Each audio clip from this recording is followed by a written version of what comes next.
個膊頭有嚴重嘅受傷，嗰陣因為已經準備咗比賽好耐，用咗止痛藥去揀比馬賽。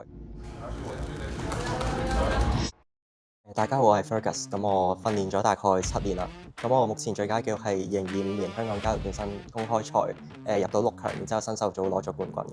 呢次比賽就係我見越嚟越多人有玩街道健身啦，咁我希望透過我哋嘅 freestyle 比賽可以話俾其他人知，其實街道健身玩耐咗可以係做到啲乜嘢。咁喺我啱啱開始玩嘅時候，咁嗰陣咁啱識到啲 friend 去拉到10幾下引體，我覺得佢好犀利，咁就開始咗拉單槓，咁拉下就玩埋其他嘢。上年比賽之前個膊頭有嚴重嘅受傷，咁嗰陣因為已經準備咗比賽好耐，咁就